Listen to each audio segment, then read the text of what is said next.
하나님의 말씀은 고린도 후서 1장 12절부터 봉독해 드리겠습니다.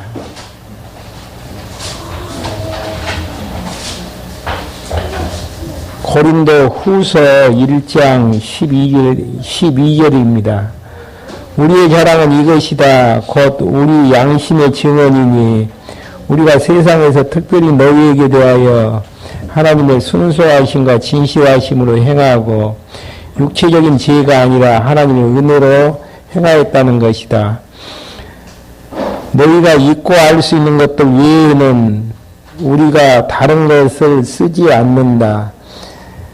너희가 끝까지 알기를 내가 바라는 것은 너희가 부분적으로 우리를 아는 것처럼 우리 주 예수님의 날에 너희가 우리의 자랑이듯이 우리가 너희의 자랑이 되는 것이다.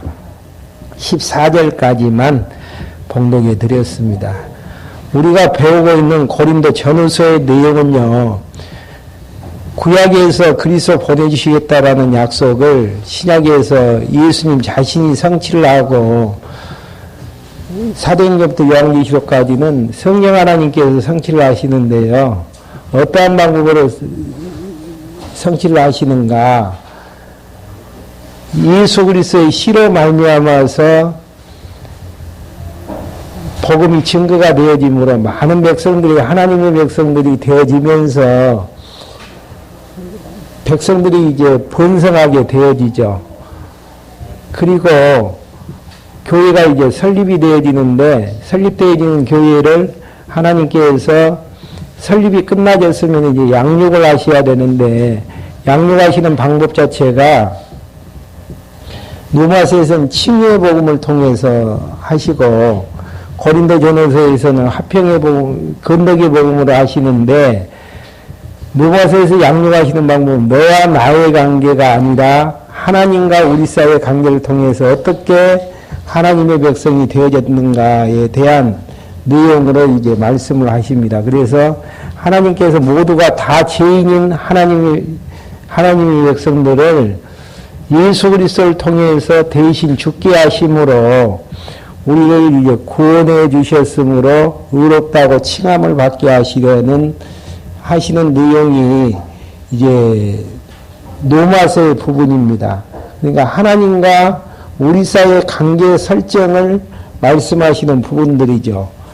이렇게 이제 태어난 이제 하나님의 백성들이 양육을 받아야 되는데 교회를 이제 세우는 일꾼으로 이제 세워지게 되어지는데요. 어떠한 방법으로 하나님께서 교회를 이제 세워 나가시는가?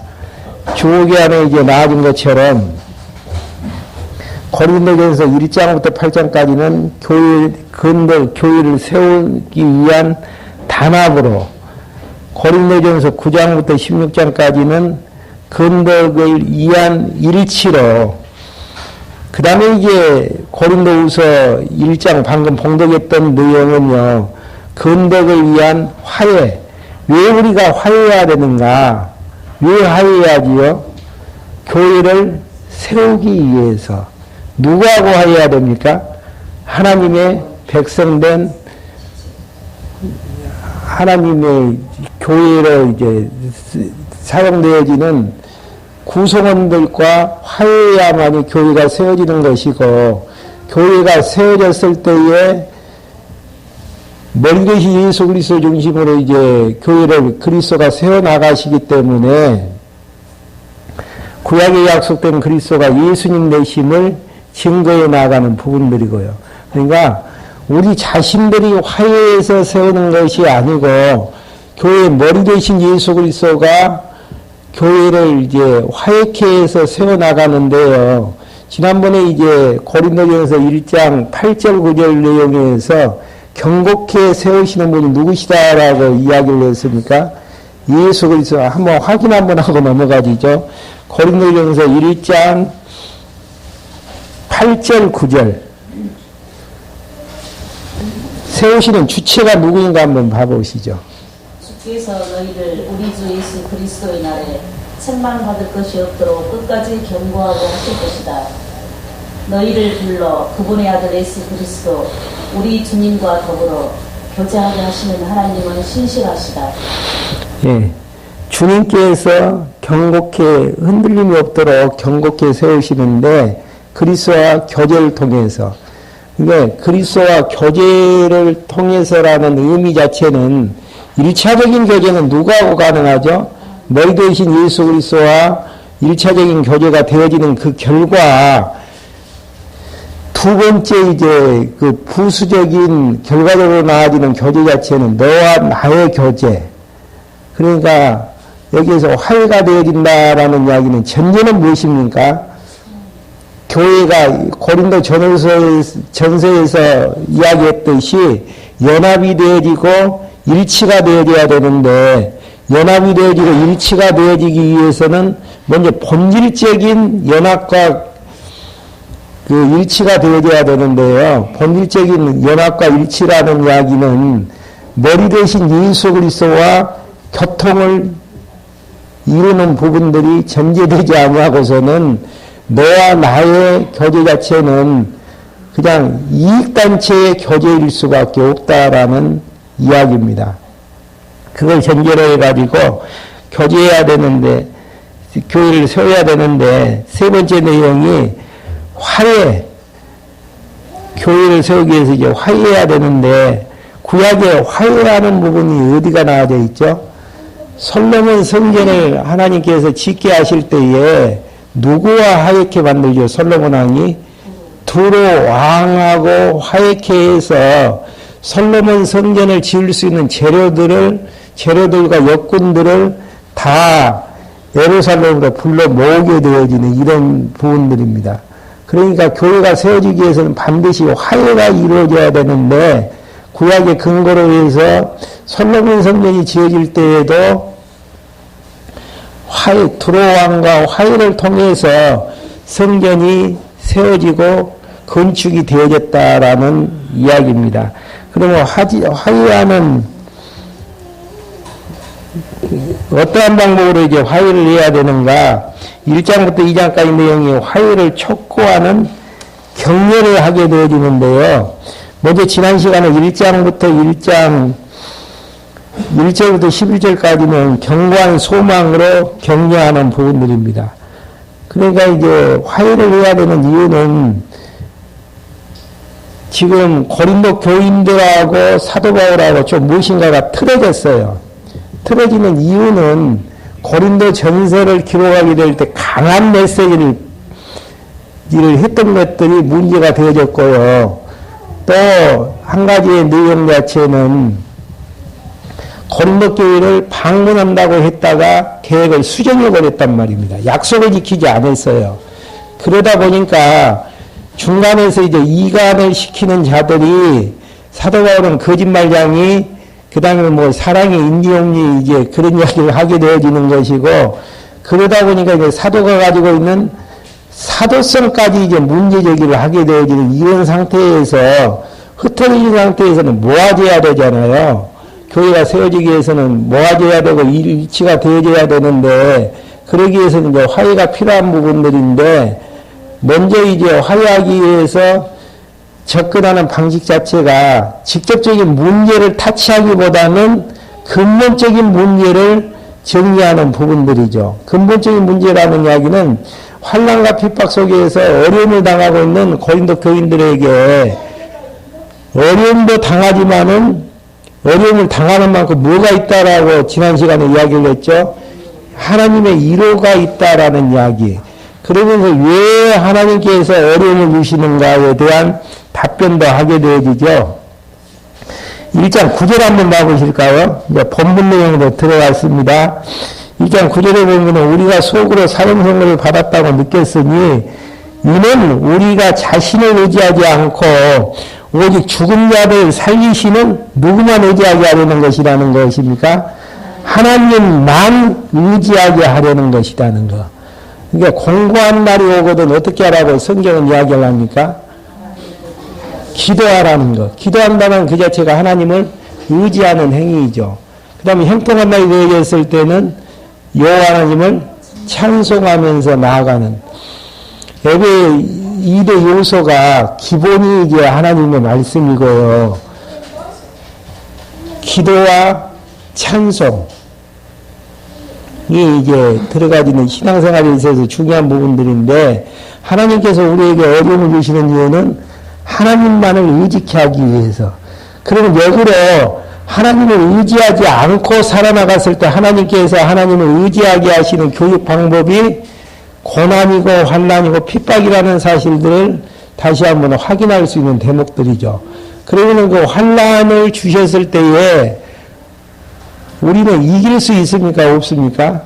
이길 수 있는데 10절에 보게 되어지면은 하나님께서 그와 같이 큰 죽음의 위험에서 우리를 건지셨고 또 건지실 것이다.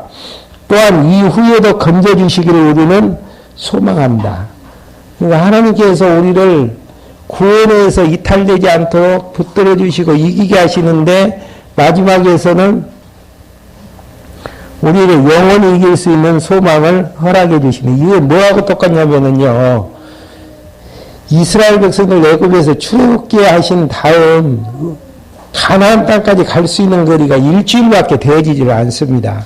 근데 일주일 만에 갈 수 있는 거리를 갖다가 몇 년 동안 걷게 하시냐면은 40년을 걷게 하시죠. 그 이유는 민수기서 8장이던가요? 너희를 낮추시고 하나님을 경외케 하시기 위해서 너희를 광야길을 걷게 하신 것들을 잊어버리지 말라라는 이야기입니다. 그러니까 광야로 나오게 되어지면 애굽에서 도시락 싸갖고 나왔던 부분들은 일주일이면 다 먹으면 떨어져요. 근데 이제 먹을 것이 없고 농사 지을 수도 없기 때문에 눈만 뜨면 어딜 쳐다봅니까? 하늘을 쳐다볼 수밖에 없죠. 왜 하늘을 쳐다보죠? 만나가 하늘에서 내리기 때문에. 그래서 하나님께서 만나를 주시지 아니하면은 굶어 죽을 수밖에 없잖아요. 그걸 몇 년 동안 하시냐면은 40년 동안 하게 하시는. 그냥 만나만 먹어서 되나요? 먹을 물도 있어야죠. 땅에서 물도 내게 만들고 쓴물을 단물 되기도 하시는 이런 광야의 40년 동안의 예전을 통해서 나그네 생활을 통해서 하나님 배우게 하시는 하나님의 섭리의 숨결들이 광야에 나타났듯이 그 다음에 이제 그들을 하나님께서 죽이지 아니하고 한 명도 죽이지 아니하시고 그러니까 이스라엘 백성을 지금 이야기하는 부분들입니다. 물론 광야 20세 이상 된 자는 죽었지만은 또 새로 태어났던 이스라엘 민족 자체는 이제 그들을 있는 것이죠. 그들을 가나안 땅까지 요단강 건너서 이제 가게 하시는 하나님의 섭리. 그러니까 광야는 과정이고요. 목적지는 가나안 땅인데 한 명도 나고자 없이 가나안 땅까지 굶어 죽여서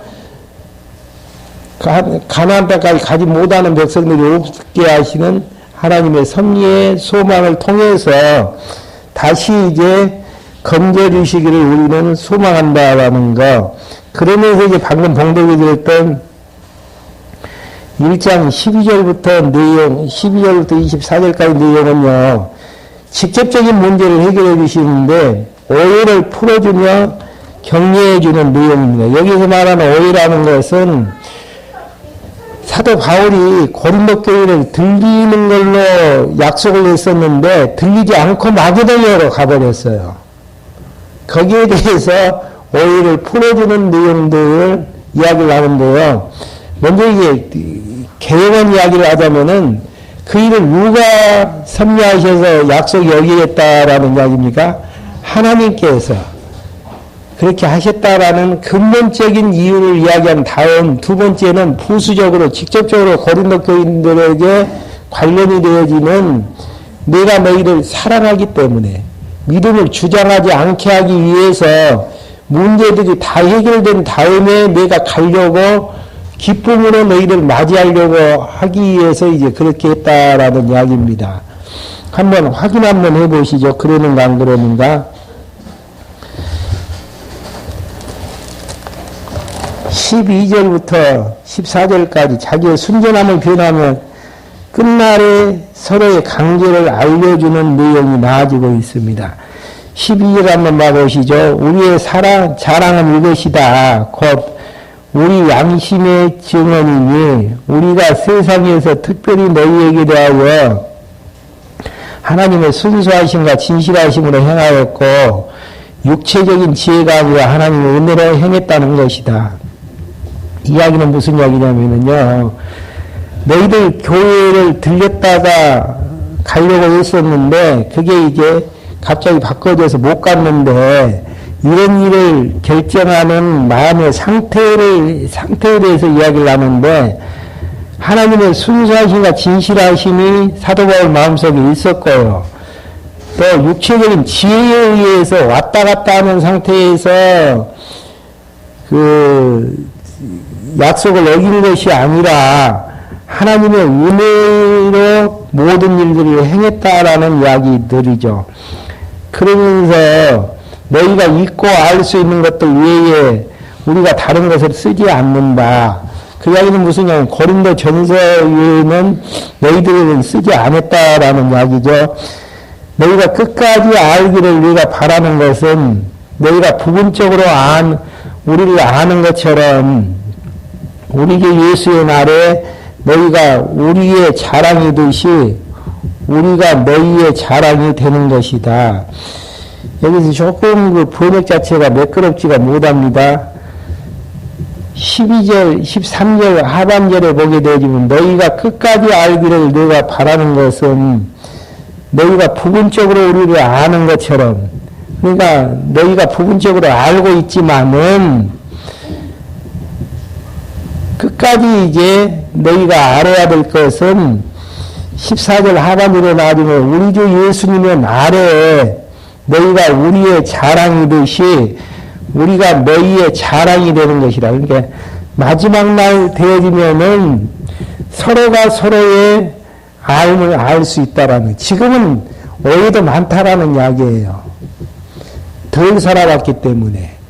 그러니까 상대방을 안다라는 거, 언어 이야기에서 죄송하지만은요, 헬라어 언어에 보면 안다라는 의미가 기네스코라는 의미를 가지고 있습니다. 기네스코라는 의미는 남자와 여자가 한 몸을 이루었을 때, 아, 이런 여자였구나, 이런 남자였구나를 아는 암.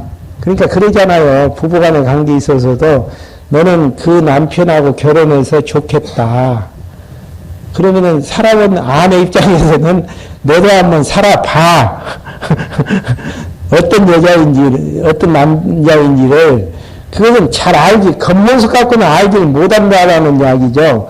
그러면 성경에서 언어적으로 안다는, 알았다라는 이야기는 남녀가 한 몸 되어서, 아, 이런 남자였구나, 이런 여자였구나를 살아보면서 알았을 때에 진짜 아는 지식을 이야기하는 부분들이죠. 그러니까 경험하지 아니하고서는 안다라고 이야기할 수가 없듯이, 지금 고린도 교인들도 약속 한 가지 어긴 것 때문에 이제 사도 바울에 대한 진실성을 문제시하고 있는데, 마지막 때 되어지면 서로가 서로를 알듯이 진심을 알게 되어질 것이다라는 이야기로 14절에서 이야기를 하고 있습니다. 그러면서 15절부터 20절까지는 방문의 예정의 변경이 하나님의 뜻에 따른 거라고 변명하는 내용입니다. 근데 이것이 근본적인 변경의 이유가 있어요. 아무리 계획을 세워놨어도 하나님께서 허락지 않으면 안 되어지잖아요. 조금 이따가 이제 성경 기절로 이제 확인을 하게 해드리겠지만은, 아무리 우리가 이렇게 하겠다라고 계획을 세워나 약속을 했는데도 하나님께서 여건을 허락해 주시지 않으면 안 되는 거란 말입니다. 그래서 근본적인 동기는 하나님의 뜻에 따르는 것임을 변화하는 부분들이죠. 한번 봐보시죠. 15절. 내가 이 확신을 가지고 먼저 너희에게 가려고 했으니 이는 너희가 두 번 은혜를 얻게 하려는 것이니, 이게 두 번 가려는 것이었다라는 이야기죠. 어떤 방법으로 가려고 했는가? 나는 너희를 방문하고, 그러니까 사도 바울이 고린도 교회를 먼저 방문하고 마게도니아에 갔다가, 고린도 교회를 거쳐서 마게도니아에 갔다가 다시 마게도니아에서 너희에게 돌아가, 고린도 교회로 돌아가 너희의 도움으로 유대로 가기를 계획했었다. 근데 어떻게 변형이 되어지냐면은, 옆 성경에 보게 되어지면은, 고린도전서 16장 5절에 보게 되어지면은, 내가 마게도니아를 지나갈 것인데, 마게도니아를 지난 후에 너에게 갈 것이다. 고린도 교회를 들렸다가 마게도니아로 간다라고 처음에 약속은 했었는데, 고린도 교회를 지나쳐서 마게도니아로 먼저 가버렸다라는 이야기죠. 마게도니아를 지난 후에 너희에게 나아갈 것이다라고 하나님의 뜻에 의해서 변경이 될 수밖에 없었다라는 거. 그러면 내가 이것을 계획할 때 어찌 경솔하겠느냐. 17절입니다. 또 내가 그것을 계획할 때 육체를 따라 예예하고 아니라고 계획을 하였겠느냐. 그러니까 하나님의 뜻 가운데서 이제 그렇게 되겠다라는 이야기죠. 그러면 하나님은 신실하심으로 역사를 운행하시는 분이 하나님이시기 때문에 하나님이 신실하시기 때문에 너희에게 한 우리의 말은 예 하고 금방 아니요 한 것이 아니다. 그러니까 좀 이것도 번역이 매끄럽지가 못해요. 다시 번역을 하면 하나님은 신실하심으로 우리의 말은 너희를 향해 절대적으로 긍정하거나 부정하지 못한다라는 거. 이야기는 무슨 이야기냐면요. 꼭 나는 약속 지킨다. 그래서 우리가 속담을 보면은 못 지키면은 손에 장을 짓는다. 그 이야기가 무슨 이야기인가 하고 이제 장 담는 걸 봤더만요. 장이 끓더라고요. 거기에다 손가락을 지질 정도로 하지 않기 위해서는 약속은 반드시 지킨다라는 자신만만한 부분들. 근데 하나님은 신실하시기 때문에 왜 신실하시죠? 작정하신 대로 언약하신 대로 예언하셔서 역사에 섭리하시는 하나님이기 때문에 하나님이 지키게 하셨을 때는 지키지만은 지키지 못하게 하셨을 때는 안 지켜진다라는 거. 한번 확인 한번 해보죠. 야고보서 4장 13절부터 15절 한번 찾아서 읽어주실랍니까? 한 분은 잠언서 16장 1절 9절 한번 찾아주시고요. 먼저 야고보서 4장 13절 15절 13절에서 15절이죠. 이제 들으라. 오늘이나 내일에 이 성읍이나 저 성읍에 가서 거기서 1년을 지나며 장사하여 수익을 얻고자 하는 자들아, 너희는 내일 일을 알지 못하고 너희 생명이 어떤 것인지도 알지 못한다. 너희는 잠깐 모이다가 사라지는 안개이다. 도리어 너희는 말하기를 주께서 원하시면 우리가 살기도 하고 이것이나 저것을 할 것이다 하고 라고 해야 한다. 네. 이야기는 무슨 이야기냐면 1년 후에 내가 어떤 지방에 가가지고 돈을 많이 벌어갖고 오겠다라고 이야기하는 자들아, 너희 생명이 무엇이냐, 안개만 또 못하다는 이야기입니다. 하나님이 허락하시면 이것도 하고 저것도 살기도 하고 죽기도 한다라고 이야기를 해야지, 주관자가 하나님이시기 때문에 하나님의 뜻이면은 할 수 있고 하나님의 뜻이 아니면 할 수 없다라고 이야기를 하라는 이야기죠. 솔로몬도 그런 이야기를 하죠. 잠언서 16장 1절 9절요.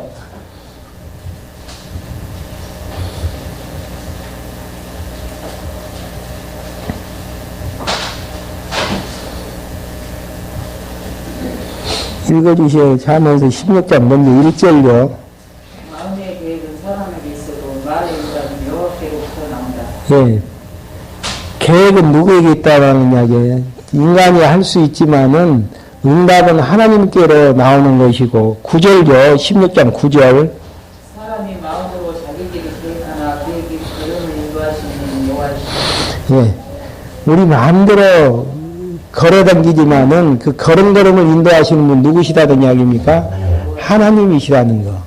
진짜 그래요? 진짜 그러냐고요. 어떻게 알아요? 그걸 확증해야 하는 것이 우리가 성경을 배워나가는 부분들입니다. 성경에서 하나님께서 역사의 주관자라는 사실들을 창세기부터 요한계시록까지 수없는 약속을 하시고 약속 따라서 수없는 예언을 하시는데, 1.1획도 땅에 떨어지지 아니하고 언약대로 역사가 흘러가지고 예언대로 역사가 흘러가진 것들을 통해서 구약사를 섭리하셨던 하나님께서 신약사를 섭리하셨던 하나님께서 현대사를 섭리하시는 하나님이심을 확인할 수 있는 대목들이죠. 솔로몬 이야기를 왜 우리가 상고를 해야 되는가? 오늘 다윗 왕조의 계보를 왜 확인을 했어야 되는가? 왜 그걸 공부해야 돼? 우리하고 다윗 왕조하고는 전혀 관계가 없는데 다윗 왕조를 언약대로 섭리하시는 하나님께서 현대사를 섭리하시는 하나님이시기 때문에 그 하나님을 알게 되어지면은 현대사를 어떻게 어느 나라의 역사를 어떻게 섭리하시는가에 대한 답을 얻을 수가 있기 때문에 거기에서 결론은 무엇입니까? 하나님이 작정하신 뜻대로 역사는 흘러가질 수밖에 없다라는 거. 신약사도 마찬가지예요. 현대사도 마찬가지죠. 하나님께서 작정하신 뜻대로 역사는 섭리되기 때문에 솔로몬은 무엇을 얻으라고 이야기를 하건 지혜를 얻으라고 이야기를 하는 부분인데 지혜라는 게 무엇이죠? 하나님의 총체적인 뜻을 분별하는 부분들이에요. 총체적인 뜻. 총체적인 뜻을 알려면 무엇을 통해서 알 수밖에 없습니까? 성경 66권을 통해서 총체적인 뜻을 알 수밖에 없는. 그러니까 미련한 사람은 누구냐면은 지혜자가 아닌 자가 미련한 사람인데 하나님의 뜻 모르고 열심대로 자기 열심으로 살아나가는 사람. 지혜자는 누구인가? 하나님의 뜻 알면서 하나님께서 되게 하시는 대로 살아나가는 사람이 지혜자의 모습이죠. 왜 그러냐면 역사의 주관자는 하나님이시기 때문에. 우리가 여기에서 냉정하게 정리해야 될 부분들이 있습니다. 다른 것들은 다 잊어버리더라도 역사의 주관자가 누구신가에 대한 정리죠. 역사의 주관자를 세 가지로 정리할 수가 있죠. 인간이 역사의 주관자가 되든지 첫 번째는, 두 번째는 인간도 하나님도 아닌 우연히 역사가 흘러가지든지, 세 번째는 하나님에 의해서 역사가 섭리해 가시든지 어느 쪽일 것 같아요? 네 가지. 하나님과 인간의 합작품으로 역사가 흘러가시든지 그 중에서 답 두 개는 없습니다. 그 결정 앞에서 우리의 인생관을 정리할 수밖에 없는 부분들입니다. 그러니까 성령을 통해서 하나님이 하신다라는 것들을 알지 못하는 나이 드신 분들도 인생을 7, 80년 사시다 보면은 자식들에게 하는 이야기들이 무슨 이야기죠? 너희들도 인생 살아봐라. 너희 뜻대로 되어진 것이 아니고 다 그 누구의 뜻대로 마음대로 되어진 것은 아니다라는 것들을 하나님이라는 이야기는 안 해요. 하나님 믿지 않기 때문에 내 마음대로 되지 않는 것이 인생살이라는 것들을 확인해주는 이야기하는 부분들이죠. 근데 우리는 우리 뜻대로 되어진 것이 아니라 누구 뜻대로 되어지는 것인데 누구가 누구신가? 하나님이시라는 사실들을 창세기부터 요한계시록까지를 통해서 확인해가는 작업들. 하나님이 역사의 주관자라고 답이 떨어지면은 우리에게서는 어떻게 되어져야 됩니까? 되게 하시는 대로 살아나가는. 길이 막아졌으면은 참고 기다리든지 아니면은 돌아가든지 둘 중에 하나죠. 근데 이제 미련한 인생의 삶 자체는 하나님께서 막아버렸는데 그것을 뚫고 가려고 하는 그런 이제 미련한 자의 모습들이 나아지는 내용들이죠. 그러니까 사도 바울이 이야기하면 다시 고린도전 후서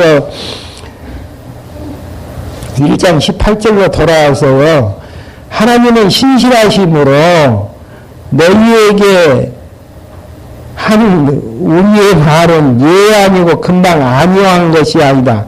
절대적으로 그렇게 꼭 돼야 됩니다라고 이야기할 수 없고 안 돼야 됩니다도 할 수 없다라는 거. 그러면서 우리 곧 나와 실루아노와 디모데를 통하여 너희 가운데 전파된 하나님의 아들 예수 그리스도는 예 하시다가 아니라고 하시지 않는다. 그러니까 하나님 예수님께서 이 땅에 오셔가지고 33년 동안 살아나가시면서 이랬다 저랬다 하시는 분이 아니시고 오직 어떻게 하셨다라는 이야기입니까? 오직 그분 안에는 몸만 있다라는 이야기입니까? 예만 있을 뿐이니라. 하나님의 뜻대로 인생길을 걸어가게 하시는 하나님의 섭리.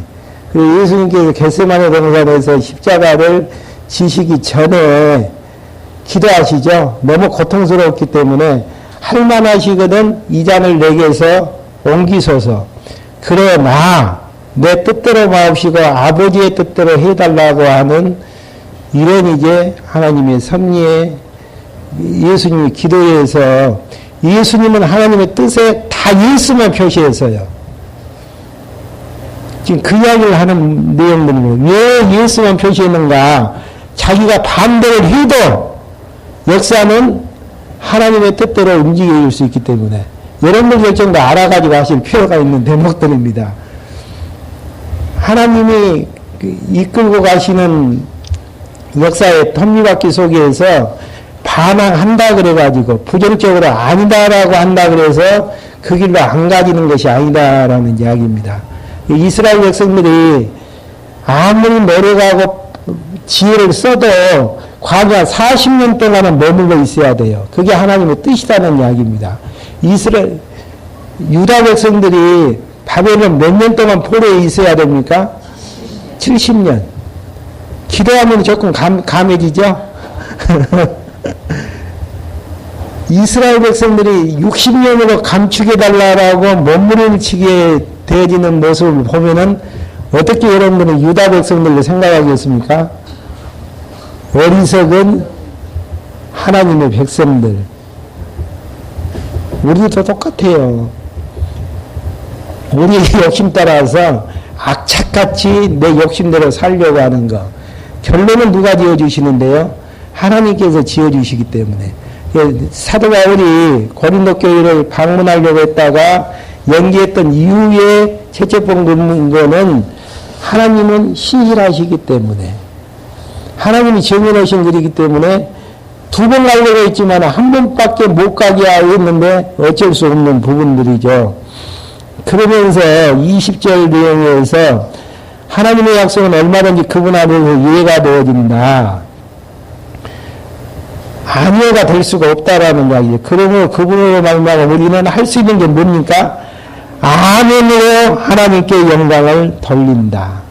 정해놓고 역사를 섭리하시는 부분, 우리가 인정을 해도 하나님의 뜻대로 되어지고 인정을 안 해도 하나님의 뜻대로 되어지기 때문에 이왕이면은 아멘 하는 게 속은 쓰려도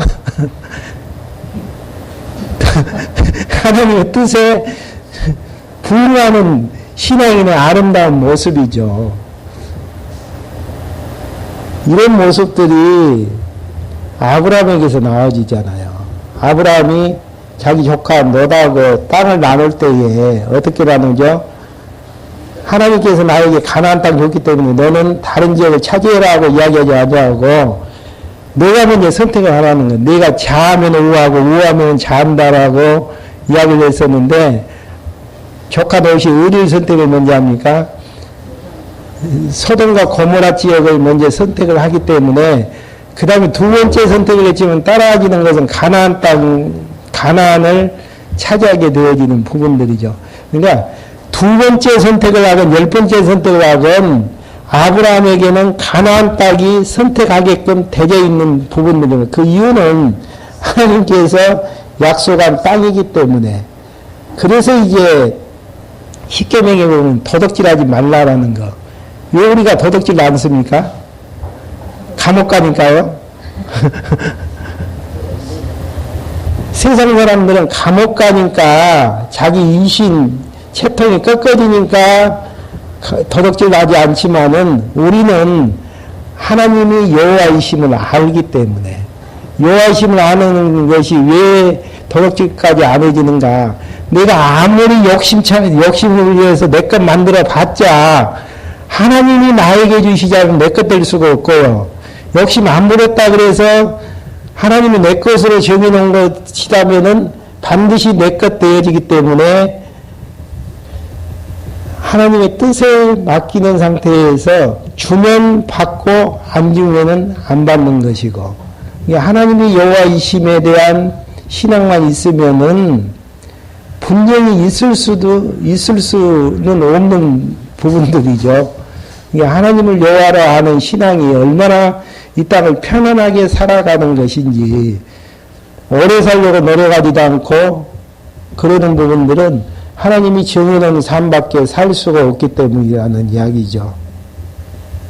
그래서 우리에게는 문만 있다가 하나님이 여호와라고 하는 신앙에서는 우리는 아멘으로 하나님께 영광을 돌린다는 거. 너희와 함께 우리를 그리스도 안에서, 그 다음에 이제 21절부터 24절까지 성령으로 경고케 하셨다며 방문 계획의 변경의 이유를 설명하는 부분들입니다.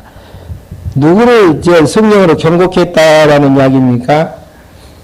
고린도 교인들을 성령으로 경고케 했기 때문에 한번 봐보죠. 확인 한번 해보고 넘어가죠. 너희와 함께 우리를 그리스도 안에서 경고하게 하시고 또 우리에게 기름을 부어주시는 분은 하나님이시다. 경고하게 하셨으며 기름, 성령을 부어주시는 분이 누구시다는 이야기입니까? 하나님이시다. 경고해 주셨는데 경고해 주시는 방법이 그거 나아지죠. 성령을 부어주셔서 우리를 인치셨다라는 거, 하나님의 소유로 만드셨다라는 거, 그 다음에 보증으로 성령을 우리 마음속에 허락해 주셨다라는 거, 경고해 주시기 위해서 성령을 부어주시고 하나님의 소유로 인쳐주시고 그 확증으로 보증으로 성령을 우리 마음속에 주셨다라는 이야기입니다. 그러면서 직접적으로 이제 변경하게 된 동기를 23절부터 이야기를 하는데요.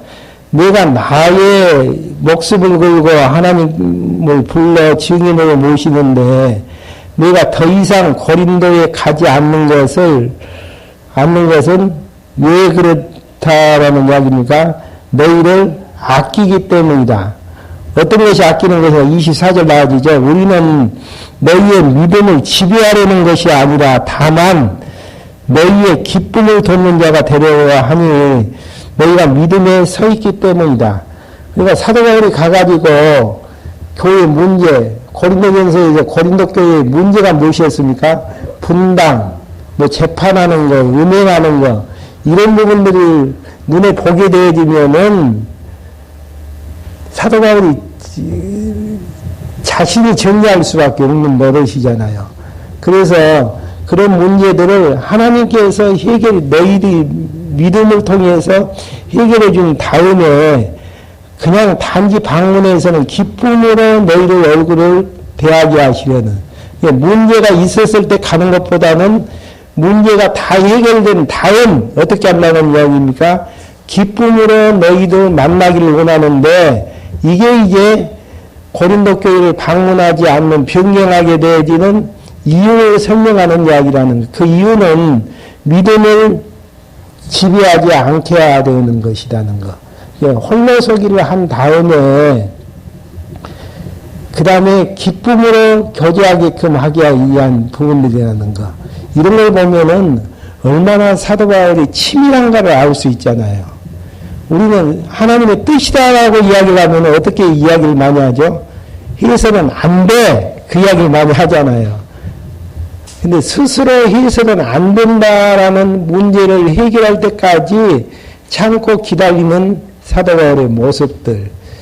이게 직접적인 동기는 믿음을 주관하지 않게 해서 변경한 것이고, 근본적인 동기는 하나님이 허락지 않기 때문에, 성실하신 하나님이기 때문에 변경을 할 수밖에 없었다라는 이야기입니다.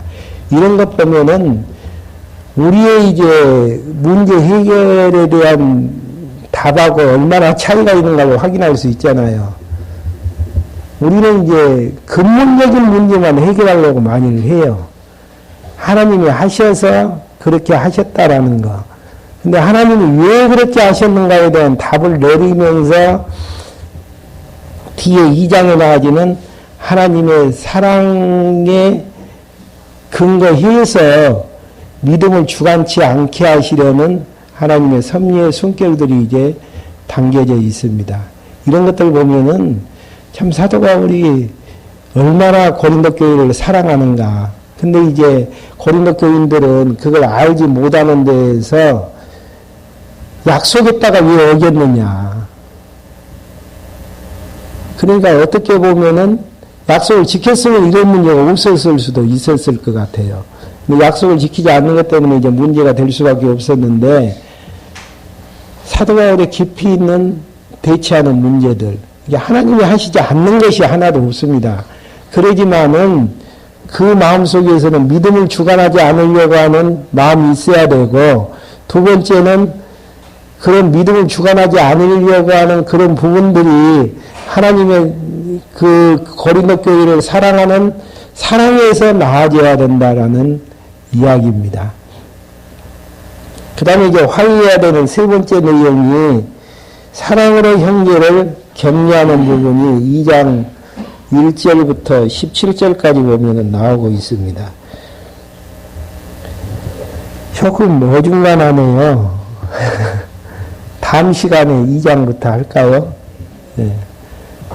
오늘 말씀에 대한 결론은요, 다른 내용이 아니고, 하나님께서 교회를 세워나가시는데 어떠한 방법으로 교회를 세워나가시는가? 화해를 통해서. 화해케 하기 위해서는 무조건 정지하며 책망하는 쪽보다는 격려가 필요해요. 무엇을 통해서요? 신간을 통해서 격려하고 오해를 푸는 것들을 통해서 격려해 나가는 모습들. 이게 이제 잘 조화가 안 이루어지면은 도리어 화해하는 그 자체가 당을 짓고 이간질로 만들어버리는 그런 이제 나락으로 떨어져 버리는 경우가 이제 돌출될 수가 있는 부분들입니다. 여기까지 했는데 질문 있으면 질문 받고 없으면 마치겠습니다. 고린도 전서 전후서 내용이 그냥 가벼운 내용이 아니에요. 그냥 굉장히 깊이 있고 심도가 있는 내용임을 보면 볼수록 더 확인할 수 있는 대목들입니다.